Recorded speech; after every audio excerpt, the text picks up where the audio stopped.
Hey everyone, we are doing video 6, day 2 of our series with the Nexus Group LLC and Mike Georgie. Today is a topic that I have been thinking about for years. When I got into real estate investing, I always wanted to ask someone this question. I did a little bit of research, but never asked, so I get to ask it today. Okay, Mike. Well, let's first welcome you to the show before I just beat you with a question. How you doing, Mike? Better than good. Thank you. Awesome. Yourself? I'm doing wonderful. So I want to know, why do people get so excited about setting up LLCs or entities in other states? When I was a couple of decades younger, it was Delaware. Now I hear about, I don't know, is it Montana or Nevada or all these other places? Is it just because California makes you pay $800 no matter what? Or, I mean, it just feels like a marketing push for me. Maybe there's great reasons for it and I'm about to learn something, but it always felt off to me. What do you got? Well, there are thousands of companies that are touting set up your entities in Nevada, set up your entities in Delaware, set up your entities in Wyoming. And I'm going to tell you, for about 99% of you, that's absolutely incorrect. Incorrect, not right. Not right. Incorrect. And I'm going to say that the vast majority of you are going to want to set up your entity in the state that you're actually doing business in. And so if you have a consulting business in California, you're going to need a consulting business in California. If you have real estate property in California, you're going to need real estate LLCs in California. If you have them in Ohio, you're going to need LLCs in Ohio. Okay? The reason why is because, A, if you're trying to deduct anything, you're going to have state identifiable deductions.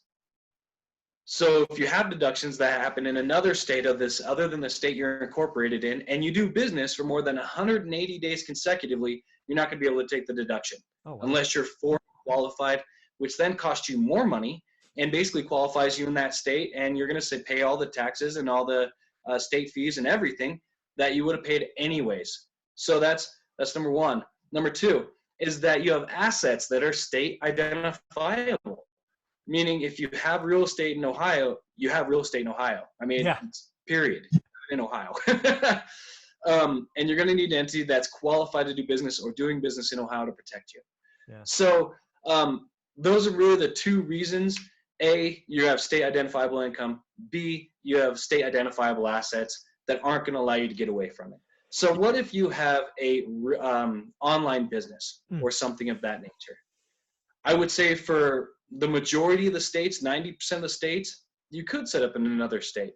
I'll tell you why you probably don't want to in a moment, or you may want to. The other thing is that when you have a different state that you've set up in, even though you're an online business, you're going to have state identifiable income. Now, California is the worst about this. They actually passed a law, I think it was about 9 years ago. I'm not quite sure. I don't remember the prop exactly. But it says, regardless of whether you're doing business in California, if you are an owner of a business and you live in California, you have to pay the tax anyways. Yeah. And so really, if you're in California, there's no way that you're going to benefit from another state unless you have one particular thing, which I'll talk about also in a moment. And so state identifiable income, state identifiable assets, state identifiable deductions. 90% of you guys, 99% of you guys are going to want to set up in the state you're in. So that's number one. Number two, why would you set up in a different state? Here's the answer. Nevada is known for its charging order protection, meaning that you have better asset protection laws in Nevada. Delaware is known for better laws when it comes to going public, when doing an IPO, when expanding your business and needing more shares of stock. Wyoming has asset protection laws, et cetera, et cetera. So there are different states that have various different types of enhancements on the laws that we've talked about in this video and in coming videos. And so if you're a big enough company, or if you have enough assets, which is extreme, or if you're making more income than the average person or than you need, those are all reasons potentially why you'd set up in another state. Yeah.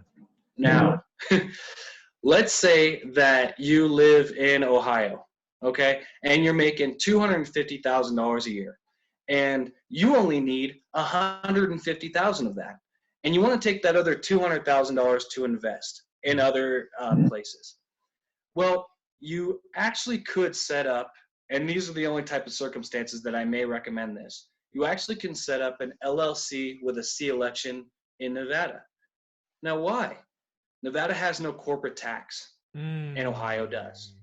And so if you have your personal tax brackets 40%, and your corporate tax is another 8% or 5%, I'm not quite sure what it is in Ohio. I'm just coming off the top of my head. I wouldn't know if I talked to you. So instead of getting a flat tax on your C-elected entity of 21%, it might be 29%. And so the difference between your personal income at 40 and the 29 is only 11%, but it might be, 19% if you're in a different state. Yeah. And so let's just go back to my example. You're making $250,000. You only need $150,000 of it. We're already maximizing your distribution strategies, and you're actually going to be utilizing that money to invest or to expand your business. You could have a Nevada entity go ahead and charge management fees to those companies, bring over the $100,000, save an additional $8,000 versus the corporate tax in Ohio and a corporate tax in Nevada, and then utilize those funds, even though you're going to spend about $1,000 of it on state fees and on tax returns, et cetera.